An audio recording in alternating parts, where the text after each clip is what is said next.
بسم اللہ الرحمن الرحیم۔ السلام علیکم۔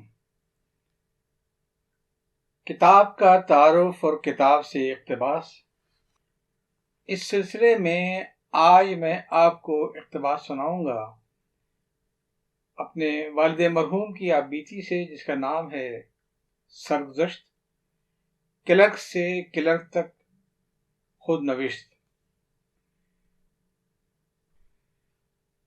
اپنی یہ آپ بیتی ابو نے بہت شوق سے لکھنی شروع کی تھی اور اس کے مختلف ابواب لوگوں کو پڑھ کے سناتے بھی رہے، جس سے ان کے حلقہ احباب میں اس بات کا اشتیاق بڑھ گیا کہ یہ آپ بیتی جلد سے جلد مکمل ہو جائے۔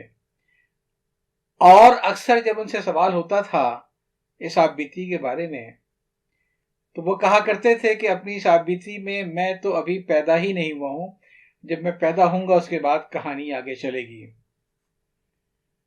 لیکن پھر اچانک ان کا اس آپ بیتی سے دل اچاٹ ہو گیا، صحیح معنوں میں انہوں نے اپنا قلم توڑ دیا اور یہ آپ بیتی لکھنی بند کر دی۔ میرا بھی بہت اصرار رہا، ابو کے احباب کا بھی بہت اصرار رہا، لیکن ابو اس آپ بیتی کو مکمل کرنے پر راضی نہ تھے۔ اس کی وجہ شاید ابو کے دوست ڈاکٹر اسلم فروخی کو معلوم تھی کہ جب یہ کتاب چھپ کے آئی اور میں نے ان کی خدمت میں پیش کی تو انہوں نے مجھے بتایا کہ شاہ صاحب کہا کرتے تھے کہ میری زندگی کے دو واقعات ایسے ہیں کہ اگر میں آپ بیتی میں نہ لکھوں تو آپ بیتی مکمل نہیں ہوتی، اور لکھ دوں تو بڑا فساد ہو سکتا ہے۔ لہذا وہ اس کیفیت میں تھے کہ سچ بولوں تو مشکل، جھوٹ میں بول نہیں سکتا، چنانچہ انہوں نے یہ آپ بیتی لکھنی ترک کر دی۔ 31 دسمبر 1911 کو ان کا انتقال ہوا، اور ان کے انتقال کے بعد میں نے یہ ادھوری آپ بیتی شائع کروائی۔ میری زندگی کی بڑی خواہش ہے کہ میں ابو کی اس کتاب کو، ان کی آپ بیتی کو آڈیو بک کی صورت میں لا سکوں، تاکہ وہ لوگ جو کہ اردو پڑھنے میں دشواری محسوس کرتے ہیں، سننے میں لطف لیتے ہیں، وہ اس آپ بیتی کو سن سکیں۔ لیکن یہ خواہش ابھی خواہش کے مرحلے میں ہے، اللہ نے چاہا تو انشاءاللہ اس پہ عمل ضرور ہوگا۔ جب تک کہ میری یہ خواہش پائے تکمیل تک نہیں پہنچتی، میں انشاءاللہ ذکر کتاب کے چینل پر اس کے بعض حصے جستہ جستہ سناتا رہوں گا، تاکہ آپ کو بھی اس کتاب کا انتظار رہے۔ تو آئیے سنتے ہیں۔ چلیے ہیئر ڈریسر صحیح، آپ انہیں نائی کہیے یا باربر، حجام کہیے یا ہیئر ڈریسر، اس وقت تک کوئی فرق نہیں پڑتا جب تک آپ اس برادری کی برتری کو تسلیم کرتے رہیں۔ اور کون ایسا مائی کا لال ہوگا جو ان کی برتری کو تسلیم نہ کرے؟ آپ نے اس بچے کا لطیفہ تو سنا ہوگا جس نے ایک بار اپنے ساتھی سے کہا کہ میرے باپ وہ ہیں جن کے آگے بادشاہ اور وزیر بھی سر جھکا دیتے ہیں۔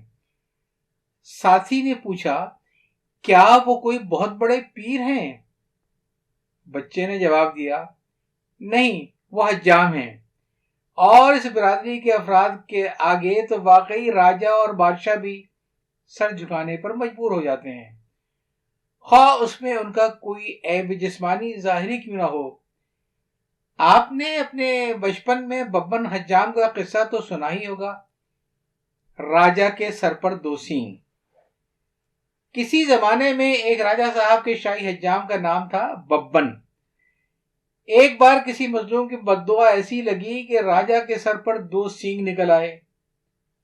ان سینگوں کو لوگوں کی نظروں سے پوشیدہ رکھنے کے لیے راجہ نے پگڑی باندھنی شروع کر دی۔ یہاں تک تو غنیمت تھا، لیکن بالوں کی بڑھوتری کو راجہ صاحب کیسے روکتے؟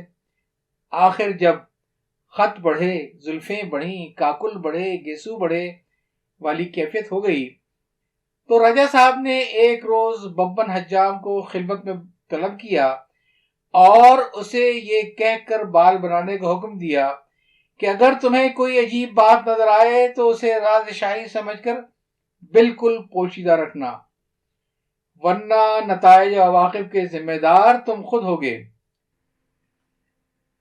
پگڑی ہٹائی تو سینگیں نظر آئیں۔ اب بیچارے ببن کی کیفیت یہ تھی کہ راز کسی سے کہا نہ جاتا اور کسی سے کہے بن رہا نہ جاتا۔ آخر جب پیٹ بہت ہی پھولنے لگا اور اخراج راز کے بغیر فتح شکم دور ہونے کا کوئی امکان نظر نہ آیا تو وہ شہر سے باہر نکل گیا۔ ایک ویرانے میں اسے ایک شجر تنہا نظر آیا۔ ببن اس درخت کے پاس گیا، ادھر ادھر دیکھ کر درخت سے منہ لگا کر بولا، راجا کے سر پر دو سینگ۔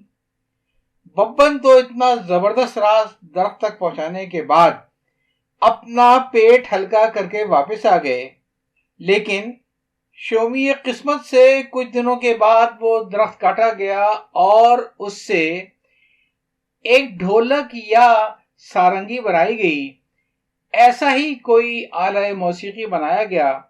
اتفاق سے کچھ دنوں کے بعد راجا کے دربار میں ایک محفل موسیقی منعقد کی گئی، اس میں وہ ڈھولک بھی استعمال ہوئی۔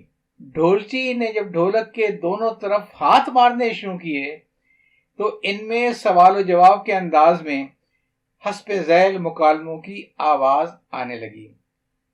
سنو بھائی، راجا کے سر پہ دو سینگ، کن نے کہا، کن نے کہا؟ ببن حجام نے، ببن حجام نے۔ کہانی اس کے آگے خاموش ہے کہ راجا نے ببن حجام کے زن بچوں کو کولو میں پلوایا یا اسے معذور اور معصوم سمجھ کر معاف کر دیا، لیکن معلوم یہ ہوتا ہے کہ یا تو بیچارہ ببن اپنی برادری میں استثنائی حیثیت رکھتا تھا، یا راز اتنا بڑا اور عجیب و غریب تھا جو اسے ہضم نہ ہو سکا، ورنہ نائیوں کے معتبر ہونے کا ثبوت اس سے زیادہ کیا ہوگا کہ ایک زمانے میں شادی بیاہ کے تمام معاملات انہی کے ذریعے طے کرائے جاتے تھے۔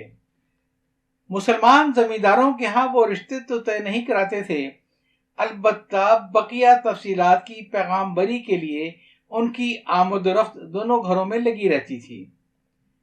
ہندو زمینداروں کے ہاں تو رشتے غالباً نائیوں کے ذریعے ہی طے ہوتے تھے۔ آپ نے وہ لطیفہ تو سنا ہوگا کہ ایک چھتری زمیندار نے اپنے نائی کو بلا کر کہا کہ میرے لڑکے کے لیے کوئی اچھی لڑکی تلاش کرو۔ مطلوبہ خصوصیات میں ایک خصوصیت یہ بھی بتائی کہ اس کی عمر کوئی 16 سال ہونی چاہیے۔ نائی جب واپس جانے لگا تو کچھ دور جا کر پلٹ آیا اور پوچھا، اگر 16 سال کی لڑکی نہ ملے تو 8 سال کی 2 لڑکیاں تلاش کر لوں؟ خیر یہ تو ایک لطیفہ تھا، مگر میرے برادر نسبتی محمد یوسف مرحوم، جن کا ذکر کائستوں کے سفالہ گردانی کے ذمہ آ چکا ہے، یو پی کے ایک ضلع گورکھپور کا ایک قصہ سنایا کرتے تھے، جسے آپ بھی سن لیجئے۔ صاحب عقل وہ ہے جو جگہ بیتی کو اس طرح سنے کہ اس میں بیان کردہ کوئی حادثہ اس کی آپ بیتی میں داخل نہ ہو جائے۔ ایک آنکھ میں کچھ نہیں۔ گورکھپور ضلع میں ایک متمول راجپوت زمیندار تھا جس کی ایک بیٹی کا رشتہ درکار تھا۔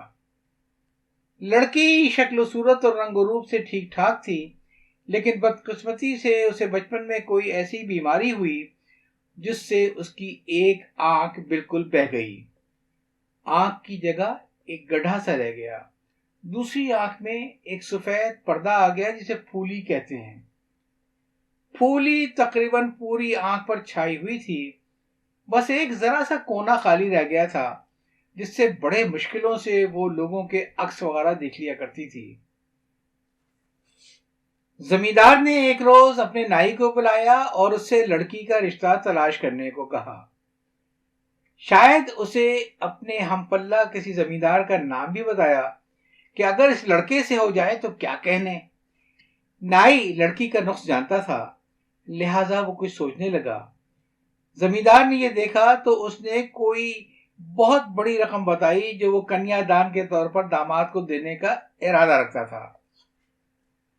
ساتھ ہی اس نے نائی کو بھی بشکل کامیابی ایک لمبی رقم بطور انعام دینے کا وعدہ کیا۔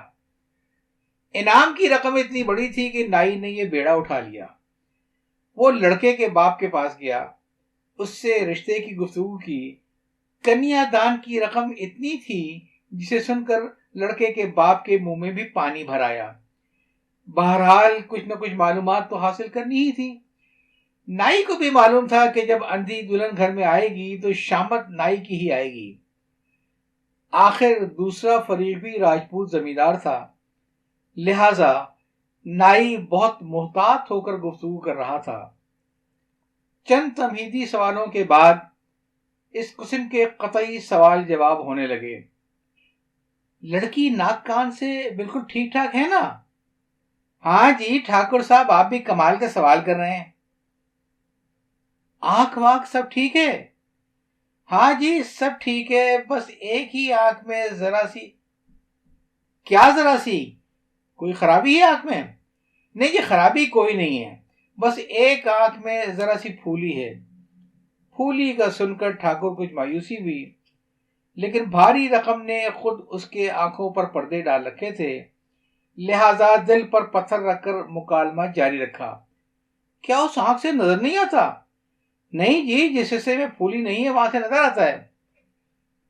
اور دوسری آنکھ کا کیا حال ہے؟ کچھ نہیں جی، دوسری آنکھ میں کچھ بھی نہیں ہے۔ ٹھاکر صاحب کو رقم اس طرح مسحور کیے ہوئے تھی کہ انہوں نے سوچا چلو ایک آنکھ میں ذرا سی پھولی ہے تو کیا ہوا، تھوڑا بہت نقص ہر لڑکی میں ہوگا۔ سب کچھ سوچ ساچ کے ٹھاکر نے رشتہ قبول کر لیا اور شادی ہو گئی۔ گونا ہوا یعنی رخصتی ہوئی اور دلہن سسرال پہنچی تو معلوم ہوا کہ دلہن تو اندھی ہے۔ بہو کی بند آنکھیں دیکھ کر سسر کی آنکھیں کھل گئیں۔ وہ پورے جاہو جلال کے ساتھ نائی پر چڑھ دوڑے۔ یہ تم نے کیا کیا؟ میں نے کیا کیا ٹھاکر صاحب؟ تم نے کہا تھا لڑکی کی ایک آنکھ میں ذرا سی پھولی ہے۔ ہاں ہی میں نے کہا تو تھا، تو کیا اس کی ایک آنکھ میں پھولی نہیں ہے؟ ابے تو نے ذرا سی پھولی کہا تھا، وہاں تو ذرا سا حصہ باقی ہے، باقی پھولی ہی پھولی ہے۔ تو میں نے ناپا تو نہیں تھا نا جی، میرا تو خیال تھا ذرا سی پھولی ہے، آپ کہتے ہیں تو ذرا زیادہ ہوگی۔ اچھا خیر، لیکن دوسری آنکھ کے لیے تو نے کہا تھا اس میں کچھ نہیں ہے۔ ہاں تو پھر کیا غلط کہا تھا میں نے؟ کیا اس آنکھ میں کچھ ہے؟ ابے وہ تو بالکل بہہ گئی ہے، اس میں تو گڈھا ہے۔ تو ٹھیک ہے نا، جب اس میں کچھ نہیں ہوگا تو گڈھا تو ہوگا۔ ابے وہ تو بالکل اندھی ہے۔ نہیں جی، ایسی بری بات منہ سے نہ نکالیں، تھوڑا بہت نظر آتا ہے جی۔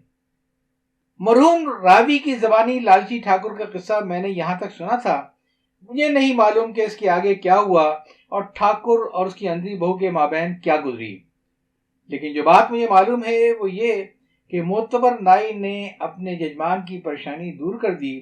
ممکن ہے ججمان کا مجرد لفظ آپ کے لیے ناقابل فہم ہو، لیکن آپ نے وہ مسل تو غالباً سنی ہوگی، نائی میرے سر پر کتنے بال؟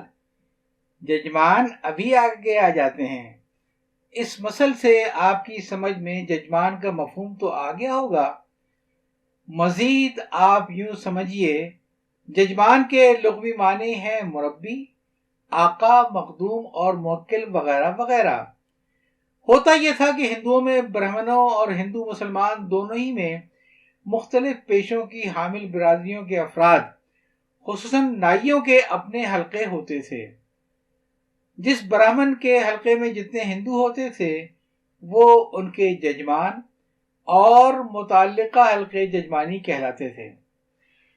پیدائش سے موت تک کسی ہندو کی تقریب یا کوئی مذہبی رسم ہوتی یا پوجا پاٹ وغیرہ ہوتی تو اسے اپنے مخصوص برہمن پروہت ہی کے ذریعے ادا کروانا پڑتا تھا۔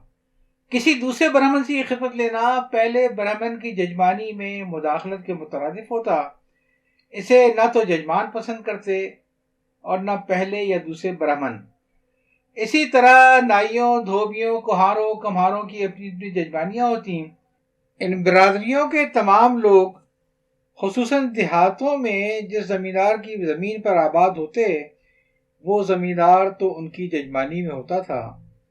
علاقے کے تمام گھر بھر تقسیم ہوتے تھے۔ مثلا کسی گاؤں میں نائی الف بے جیم کے خاندان آباد ہیں تو وہ جس زمیندار کی زمین پر آباد ہوں گے وہ اور ان کے علاوہ تمام برادریوں کے لوگ انہی تینوں میں سے کسی ایک کی ججمانی میں ہوتے ہیں۔ عموماً اپنے زمیندار کے دوسرے آسامی اس کی ججمانی میں ہوتے، لیکن چونکہ ججمانی کی حیثیت پشتینی ہوتی، لہذا وقت گزرنے کے ساتھ ساتھ اب یہ ضروری نہیں رہ گیا تھا کہ ہر زمیندار کے تحت تمام برادریاں آپس میں ضرور ایک دوسرے کے ججمان ہوں، یا اس زمیندار کے حلقے سے باہر کوئی گھر اس کی ججمانی میں نہ ہو۔ دراصل اب ان سب کی اپنی اپنی آزاد حیثیت تھی، اور یہ عین ممکن تھا کہ کسی زمیندار کی زمین پر آباد کوئی کمہار کا تعلق زمیندار سے علی الرغم پشتینی ہوتا۔ اب اگر کمہار الف نائی کی ججمانی میں ہے تو الف نہ صرف اپنے اور اپنے گھر والوں کے بال بے سے بنواتا، بلکہ نائی سے متعلق تمام کام بھی انجام دیتا۔ اس کا معاوضہ نائی کو اپنے ججمان زمیندار سے فصل کے موقع پر غلے کی صورت میں اور دوسری برادریوں سے ان سے متعلق کاموں کے ذریعے ملتا۔ مثلا نائی اپنی ججمانی کے تمام دھوبیوں، کمہاروں، نائیوں کی نائیانہ خدمات انجام دیتا۔ اس کے معاوضے میں دھوبی اس کے کپڑے دھوتا، کمہار اسے برتن فراہم کرتا، وغیرہ وغیرہ۔ اس طرح یہ تمام لوگ ایک دوسرے کے ججمان ہوتے۔ اس معاوضے کے علاوہ شادی بیاہ وغیرہ کے موقع پر سب کو ایک دوسرے کے ہاں سے نہ صرف نقد بلکہ غلہ اور پارچہ جات کی شکل میں انعام و اکرام ملتا، جسے دستوری کہتے۔ شادی کے موقع پر جب دولہا یا دلہن نہانے کو تیار ہوتے تو مٹی کی بہت سی پرہیاں رکھی جاتی، جن میں ایک پرہی نائی کی ہوتی، ایک دھوبی کی، ایک خلال خور کی۔ تقریب کی ابتدا میں صاحب خانہ ان تمام پرہیوں میں اپنی طرف سے 1.25 روپے ڈالتا اور کچھ غلہ اور ساڑی اور دھوتی وغیرہ رکھتا۔ پھر تقریب میں شریک تمام اعزاء اقربا صاحب تقریب کو ایک معینہ رقم دیتے، جسے نوید یا نیوتا کہتے ہیں۔ اس کے ساتھ ہی وہ نائی، دھوبی، مہتر وغیرہ کی پرہیوں میں پیسے ڈالتے، اور یہ رقم بھی طے ہوتی۔ اسے چمک کہتے تھے۔ نیوتے اور چمک کی رقوم پہلے سے طے تھیں، جن میں کوئی کمی بیشی نہیں کر سکتا تھا۔ ان شرحوں میں کمی بیشی صاحب تقریب اور نیوتا یا چمک دینے والے کے تعلقات کی بنیاد پر ہوتی تھی۔ مثلاً سگے بھائی اور چچا وغیرہ 4 روپے نیوتا دیتے، کارکنوں کی پرہیوں میں 4 آنے ڈالتے، دوسرے قریبی اعزاء 2 روپے اور 2 آنے ڈالتے۔ اس کے علاوہ برادری کے لوگ 1 روپیہ اور 1 آنا دیتے تھے۔ اس طرح صاحب تقریب کے علاوہ تمام کارکن برادریوں کو شروع سے معلوم رہتا تھا کہ انہیں کسی تقریب میں کتنا اور کیا کچھ ملے گا۔ اس میں معمولی کمی بیشی تو ہو سکتی تھی، لیکن زمین آسمان کا فرق نہیں پڑ سکتا تھا۔ بعض برادریوں کے لوگ تو صرف صاحب تقریب کو اپنی طرف سے بشکل غلہ اور نقد و انعام و اکرام دیتے تھے، اعزاء وغیرہ کی جانب سے انہیں چمک نہیں ملتا تھا۔ مثلا دھرکا برادری کے لوگ ٹوکری اور پنکھا وغیرہ مہیا کرتے تھے، ان کا چمک نہیں ہوتا تھا۔ تو یہ تو تھا اقتباس شاہ ملک فاروقی صاحب کی سرگزشت کلرک سے کلر تک، ایک خود نوشت۔ ابھی یہ پہلا حصہ تھا، اور انشاءاللہ بقیہ حصہ بھی جسا جسا آتے رہیں گے۔ اجازت چاہتا ہوں۔ اللہ حافظ۔